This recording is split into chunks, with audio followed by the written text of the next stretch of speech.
आशा करता हूं आप सब बहुत अच्छे होंगे। मेरा नाम है सिद्धांत अग्निहोत्री। स्टडी ग्लोस पे आपका बहुत बहुत स्वागत है। तो दोस्तों, हिस्टोरियोग्राफी के आखिरी चैप्टर को हम देखेंगे। ये मॉड्यूल हमारा कवर हो गया। देखिए, यूजीसी नेट की बात करें, बहुत इंपॉर्टेंट है। और स्पेशली अगर अंडर ग्रेजुएशन और पोस्ट ग्रेजुएशन पीजी, मैं आपको पता ही है कि पीजी के लास्ट ईयर के एग्जाम्स होने वाले हैं, तो ये आखिरी ईयर का पूरा कोर्स मैं खत्म करा रहा हूँ। टोटल 4 मॉड्यूल हैं। 2 मॉड्यूल मतलब पहला मॉड्यूल तो मॉडर्न हिस्ट्री 1757 से लेकर 1947 तक, वो मैंने ऑलरेडी कवर की हुई है। 30 लेक्चर्स हैं उस पर, आप देख लीजिएगा। दूसरा मॉड्यूल आज खत्म हो जाएगा, सब ऑल्टर्न हिस्ट्री। इसके 19 से 20 लेक्चर मैंने लिए हैं, आप देखिएगा। तीसरा मॉड्यूल हम कल स्टार्ट करेंगे, इन्वायरमेंट एंड हिस्ट्री, वो 15 सितंबर तक खत्म होगा। और चौथा और सबसे बड़ा मॉड्यूल अर्बनाइजेशन, वो हम 15 या 16 सितंबर के बाद से स्टार्ट करेंगे। तो टोटल 4 मॉड्यूल आपके खत्म हो जाएंगे। तो चलिए आगे बढ़ते हैं। अब आप बोल रहे थे इंस्टा पे और मैं आ गया हूं इंस्टा पे। अभी इसी वक्त जाके फॉलो करो। ट्विटर पे भी आ गया हूं, यहां पे भी फॉलो करो जाके तुरंत। ये हमारा टेलीग्राम चैनल है पीडीएफ लो। हालांकि इसकी क्या पीडीएफ लोगे, कुछ है ही नहीं, मैं समझाता हूं। तो दोस्तों, पहले हम बात करते हैं कि सब ऑल्टर्न है क्या। अभी तक हमने बहुत सारे पर्सपेक्टिव देख लिए इंडिया के हिसाब से।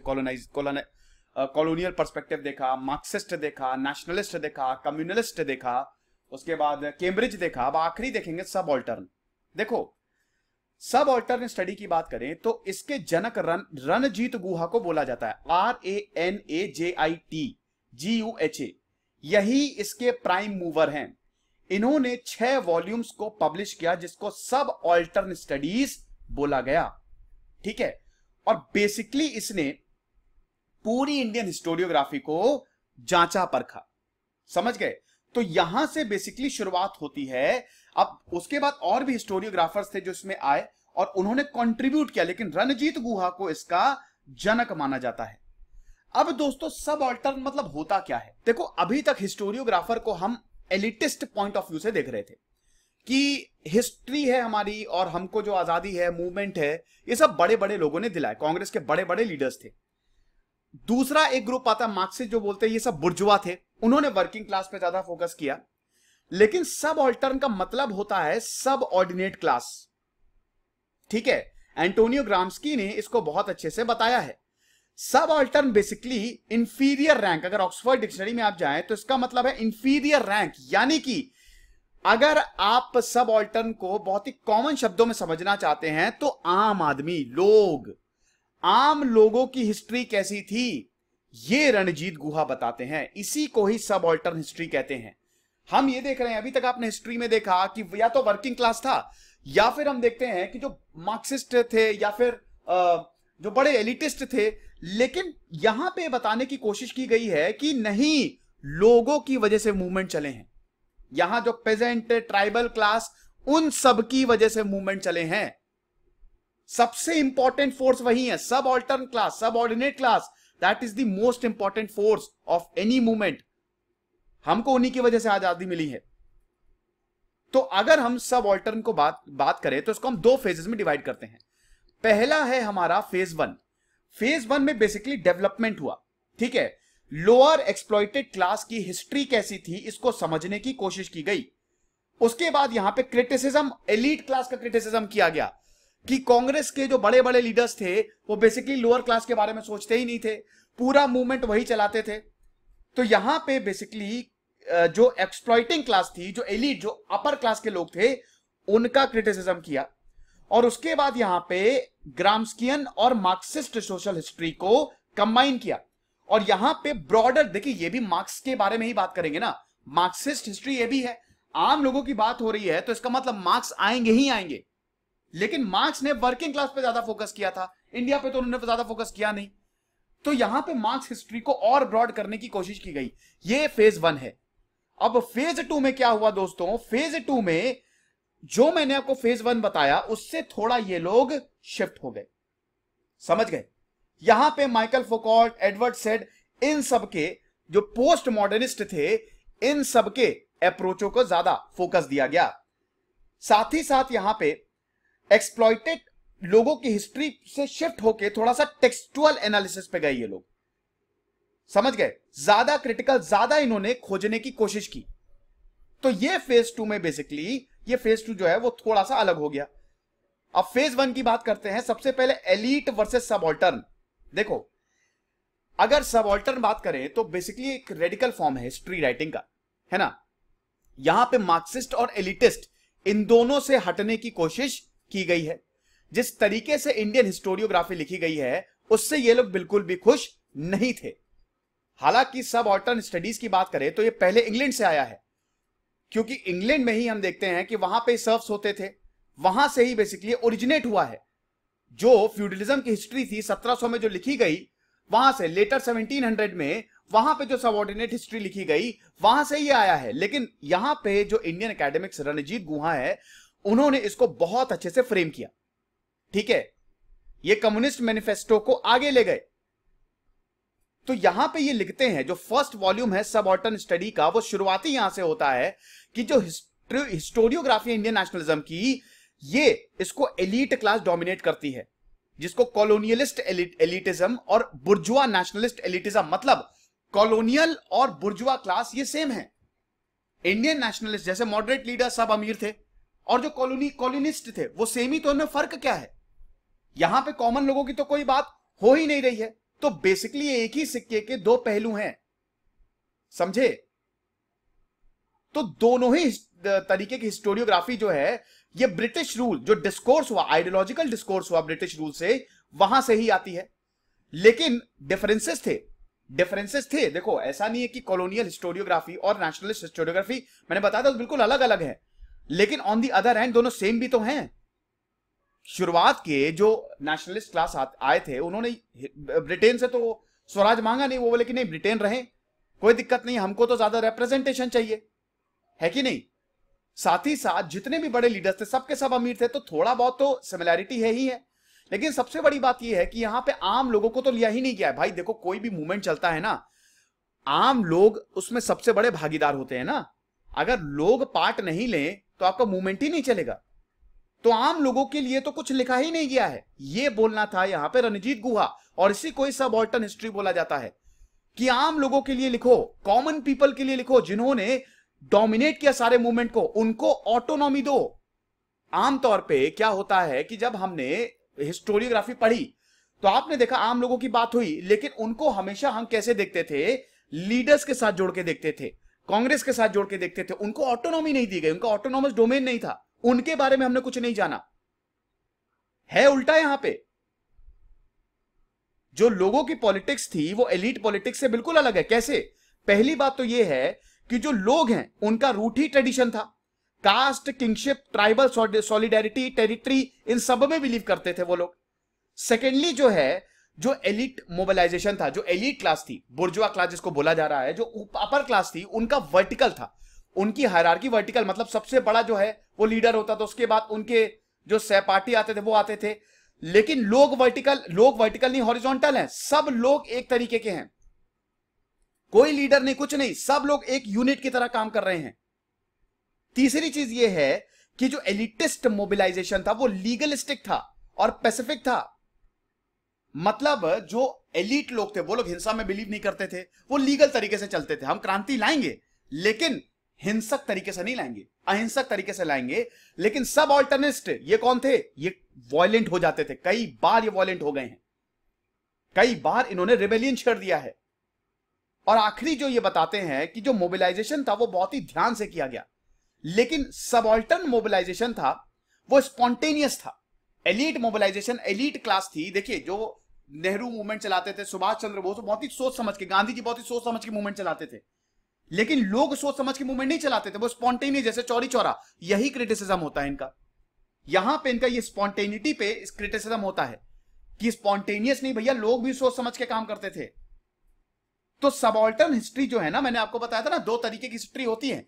एक होती है हिस्ट्री फ्रॉम एबव, मतलब हम ऊपर से हिस्ट्री देखते हैं। सबसे पहले राजा, फिर उसके बाद उनका मंत्रिमंडल, फिर उसके बाद उनके एग्जीक्यूटिव, और आखिरी में कॉमन लोग आते हैं। दूसरी होती है history from below. History from below मतलब सबसे पहले हम लोगों के बारे में जानते हैं, फिर उसके बाद ऊपर जाते हैं, और आखिरी में राजा आएगा। तो ये सबऑल्टर्न है, एक नया अप्रोच था कि हिस्ट्री फ्रॉम बिलो को हम कैसे समझे। समझ गए? जितने बड़े बड़े स्कॉलर थे वो नेशनलिस्टिक एजेंडा से बिल्कुल अब त्रस्त हो गए थे कि अब लोगों के बारे में हमको समझना है। ठीक है, यहां पे बेसिकली जो डोमिनेटेड ग्रुप्स था, तीन मेन ट्रेंड्स थे जिससे ये लोग बहुत गुस्सा आते हैं। सबसे पहले तो कॉलोनियल रूल जो है वो ये ऐसा समझते थे, पहले क्या था, कॉलोनियल रूल को ऐसा समझते थे कि नहीं वो सबसे बड़ा है, इनलाइटन करेगा इग्नोरेंट जो है। दूसरा ये था कि यहां पे जो प्रोटेस्ट हो रहे हैं ये नेशनलिस्ट हैं। नेशनलिस्ट जो हैं वो जो जितने भी प्रोटेस्ट एक्टिविटीज हो रही हैं वो एक नेशन और स्टेट के लिए है।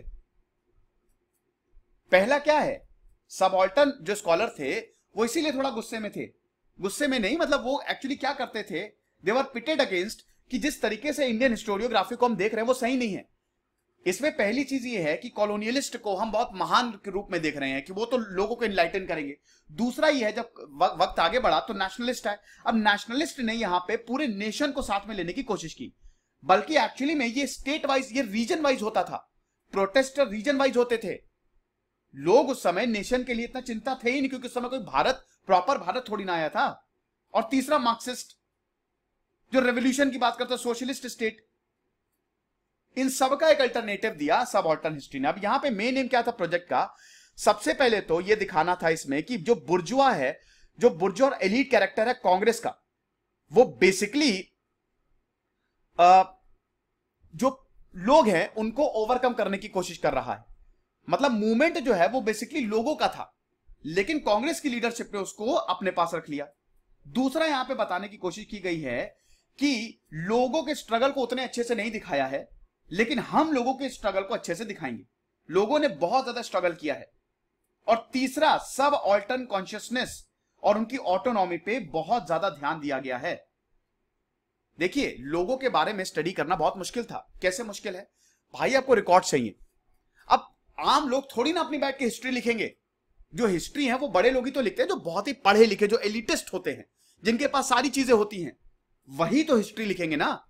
तो आपके पास क्या सोर्सेज है? आपके पास या तो नेशनलिस्ट के सोर्स होंगे, बड़े बड़े लीडर्स के सोर्स होंगे जिन्होंने लिखा है हिस्ट्री, या फिर आपके पास दूसरे जो आपके सोर्स होंगे वो कॉलोनिस्ट सोर्स होंगे। अब कॉलोनिस्ट तो अपने, वो मैंने आपको बताया था, कॉलोनियलिस्ट हिस्टोरियोग्राफी ने अपने आप को जस्टिफाई किया है, लोगों ने अपने बारे में नहीं लिखा। तो it was very difficult task. Subaltern history शायद one of the most difficult task है, लोगों के बारे में पता लगाना कि आम लोग क्या कर रहे थे उस समय। यहां पे जो सबाल्टर्न हिस्टोरियन थे उन्होंने एक जनरल यूनिटी का कंसेप्ट दिया कि यह सोसाइटी हेट्रोजीनियस थी, इसमें ट्राइब्स थे, पेजेंट थे, प्रोलेटेरिएट थे और मिडिल क्लास लोग भी इसमें शामिल थे। और यहां पे दे वर बेसिकली, मतलब this domain was said to be almost completely uninfluenced by the elitist. इनको कोई फर्क ही नहीं पड़ रहा था। यहां पे एलीट लोग कह रहे थे कि नहीं हमने तो सब कुछ किया है, लेकिन ये लोग अनमूव्ड थे, इनको पता ही नहीं था ज्यादा। तो बेसिकली जो फोर्स है वो सेल्फ जनरेटिंग थी, इन्होंने खुद से मूवमेंट किए। So basically the charismatic leadership जो थी वो इस फोर्स का मूवमेंट नहीं है। सबाल्टर्न हिस्ट्री में जैसे बोलते हैं ना कि कांग्रेस, महात्मा गांधी ने हिला के रख दिया, लोगों ने हिला के रखा है। समझे कि नहीं? तो ये इंपॉर्टेंट है। इससे पहले भी, महात्मा गांधी से पहले भी रेबिलियन हुए, कितने पेजेंट्स ने रिवोल्ट किया है कि नहीं? संथल रिबेलियन हो गया, पाइकर रिबेलियन, सन्यासी रिवोल्ट, कितने लोगों ने किया है इससे पहले भी। गांधी जी को लग रहा था कि उनके पास, मतलब सबाल्टर्न हिस्ट्री कहती, गांधी जी कह रहे थे कि हम मूवमेंट चला रहे हैं। अब अगर गांधी जी की बात सुनते तो क्या चौरी चौरा इंसिडेंट होता? नहीं होता ना। Non violent, non cooperation movement चला, गांधी जी ने पूरे मूवमेंट को चलाया, लेकिन 1922 में चौरी चौरा मूवमेंट हो गया। यानी कि लोगों के हाथ में ताकत है ना बेसिकली, लोग यहां पे। और ये वायलेंट है, सबाल्टर्न हिस्ट्री को ये वायलेंट बोलते हैं, ये वायलेंट हो जाते हैं। शाहिद अमीन ने महात्मा गांधी के ऊपर बहुत बढ़िया, जो पॉपुलर परसेप्शन था, बहुत बढ़िया उन्होंने एक आर्टिकल लिखा है कि गांधी एज महात्मा। लोग गांधी जी को महात्मा, गांधी जी के बारे में बहुत सारी स्टोरीज भी तो प्रचलित थी ना, बहुत सारी, कि एक इंसान ने कुछ चुराया और उसके बाद फिर वो परेशान हो गया, वो मर गया। इस तरीके की स्टोरीज भी बहुत मैजिकल बाबा गांधी जी को बोला जाता था, लेकिन उसके बावजूद चौरी चौरा इंसिडेंट हुआ। समझ रहे हैं? तो बेसिकली जो हिस्टोरियंस थे वो क्रिटिसाइज नहीं बट इग्नोर करते थे लोगों के इनिशिएटिव को। बाद में जब सबाल्टर्न हिस्ट्री आई तब इन्होंने लेना शुरू किया। समझ गए? तो यहां पे बहुत सारे, ज्ञान पांडे लिखते हैं, जो पेजेंट रिवोल्ट था इंडियन नेशनलिज्म 1919 से लेकर 1922, इन्होंने, ज्ञान पांडे ने किताब लिखी peasant revolt and Indian nationalism. उसमें ही बाकायदा आर्ग्यू करते हैं कि पेजेंट मूवमेंट अवध में बहुत पहले से भी, नॉन कॉपरेशन मूवमेंट से पहले से ही एरोज हो गया था। समझ गए? स्टीफन हेनिंगम ये लिखते हैं क्विट इंडिया इन बिहार, जो उनका अकाउंट है quit India in Bihar and eastern United province में, उसमें बताते हैं कि क्विट इंडिया में दो लोग थे, एक तो एलिटिस्ट और एक सबाल्टर्न थे। सबऑल्टर्न थोड़े वॉयलेंट थे, एलिटिस्ट थोड़े शांत थे। इसी डुअल कैरेक्टर की वजह से पूरा मूवमेंट सप्रेस हो गया। सुमित सरकार लिखते हैं the condition and nature of subaltern militancy. इन्होंने आर्ग्यू किया है कि बेसिकली नॉन कॉपरेशन मूवमेंट जो बंगाल में चला, उसने तो मासेस को खोल दिया एक तरीके से, जो मासेस के लीडर्स थे उनको पूरी तरीके से खोल दिया। वो ये तक बोलते हैं कि जो सबऑल्टर्न है, ठीक है, जो टर्म सबऑल्टर्न है, ये बेसिकली 3 सोशल ग्रुपिंग्स को जाता है। एक तो ट्राइबल और लो कास्ट एग्रीकल्चरल लेबर्स और शेयर क्रॉपर्स, दूसरा लैंड होल्डिंग पेजेंट्स जो इंटरमीडिएट कास्ट के होते थे, और तीसरा labours in plantation, mines and industries. तो बेसिकली सबऑल्टर्न ये सारे थे, और इन्होंने लीडर्स को खोल के रख दिया, क्योंकि बेसिकली मूवमेंट जो है वो ये लोग चलाते थे।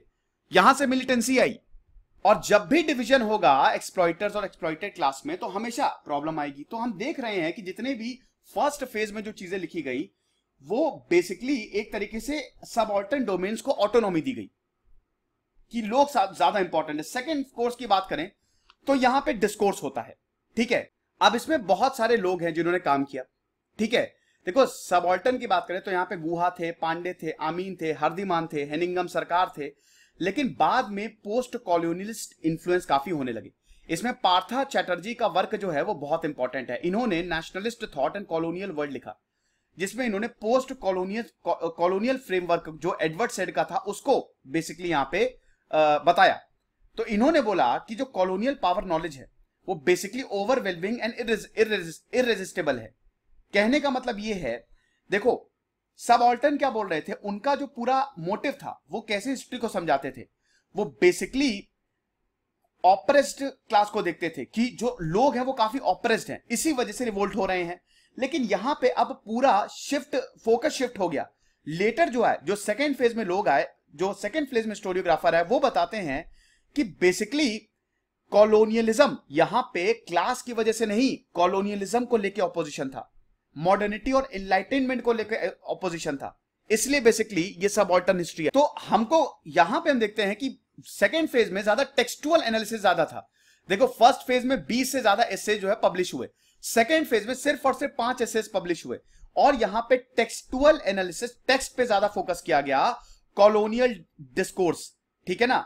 यहां पे बताया गया जो एंटायर प्रोजेक्ट है नेशनलिज्म का was declared to be only a version of colonial discourse, बस खत्म, और एम्फेसिस सेंट्रलाइजेशन पे।